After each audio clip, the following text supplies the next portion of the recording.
आज की डेट में आपको देने वाले हैं एक महत्वपूर्ण जानकारी। बहुत सारे लोगों का कमेंट में ये सवाल था कि पत्नी का पति की प्रॉपर्टी पर कितना मालिकाना हक होता है। हालांकि पिछली वीडियो में मैंने आपको और भी टॉपिक पे जानकारी दिया था, जैसे कि संपत्ति आपकी है पर आपको संपत्ति नहीं मिल रही है तो उस पे आप कैसे हक जमा सकते हैं, इसके बारे में मैंने आपको डिटेल में जानकारी दिया था। लेकिन उसमें बहुत सारे लोगों का कमेंट में ये सवाल था कि पत्नी का पति की प्रॉपर्टी पर कितना मालिकाना हक होता है, जो कि अभी 2025 का नया नियम यहाँ पे लागू हुआ है। तो उसमें क्या लिखा गया है, चलिए इसके बारे में आपको डिटेल में जानकारी देते हैं। उससे पहले मैं आप सभी से एक ही रिक्वेस्ट करूंगा, यदि आप हमारी वीडियो पहली बार देख रहे हैं तो इस वीडियो पर एक लाइक कीजिएगा और इस वीडियो के नीचे आपको एक बटन दिख रहा होगा सब्सक्राइब वाला, उसे जरूर दबाइएगा ताकि इस तरह की कोई भी अपडेट आए तो आपको यहाँ पे जानकारी मिलती रहे। अब यहाँ पर मैं आपको बता दूं, जो कि यहाँ पे सुप्रीम कोर्ट के अंतर्गत ये जानकारी आई है, जहाँ पे इन्होंने बता रखा है कि संपत्ति के अधिकार का विषय हमारे समाज में सदियों से चर्चा का विषय रहा है। विशेष रूप से महिलाओं के संपत्ति अधिकारों के संदर्भ में कई विवाद और असमानताएं रही है। भारत में हिंदू महिलाओं के लिए संपत्ति का अधिकार हिंदू उत्तराधिकार अधिनियम 1956 के धारा 14 के तहत प्रदान किया गया है। हालांकि इस कानून की व्याख्या और प्रयोग को लेकर अभी भी कई सवाल हैं, जिनमें एक प्रमुख सवाल यह है कि क्या हिंदू पत्नी अपने पति की संपत्ति पर पूरा तरह से अधिकार रखती है या वसीयत में कुछ संबंध रखती है। तो चलिए यहाँ पर आपको बता देते हैं। जैसे कि पहले आप हेडिंग देखिए, यहाँ पे लिखा गया है पति की संपत्ति पर पत्नी का कितना हक होता है, अधिकार होता है, इसे यहाँ पे जानिए। यहाँ पे इन्होंने बता रहा है कि अधिकतर लोग यही मानते हैं कि पति की संपत्ति पर पत्नी का पूरा हक होता है, लेकिन यह बात पूरी तरह से सही नहीं है, क्योंकि इस संपत्ति पर पत्नी के अलावा परिवार के बाकी लोगों का भी अधिकार होता है।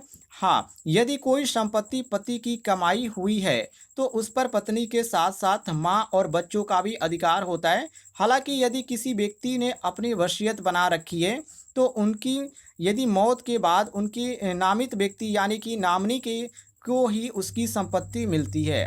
वह नामनी उसकी पत्नी हो सकती है। वह यदि किसी शख्स को बिना वसीयत के ही मौत को हो जाती है तो उसकी संपत्ति में पत्नी के अलावा माँ और बच्चों आदि के बीच के बराबर का बंटवारा होता है। आगे इन्होंने बता रखा है, देखिए यदि आपको इस तरह समझ में नहीं आ रहा है तो इसका आप स्क्रीनशॉट भी कर लीजिएगा और आप गैलरी में जाकर पढ़ लीजिएगा।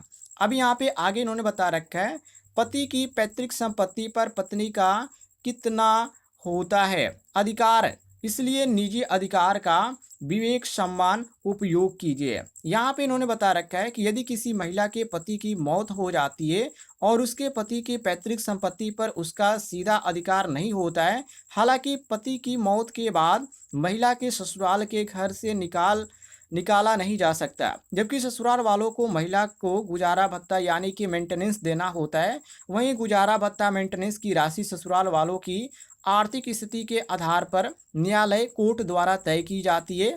वहीं यदि महिला के बच्चे हैं और उनके पिता के हिस्से में पूरी संपत्ति मिलती है, इसके अलावा यदि विधवा महिला अपनी दूसरी शादी कर लेती है तो उससे मिलने वाला मेंटेनेंस भी बंद हो जाएगा। तो ये यहाँ पे बड़ी जानकारी है।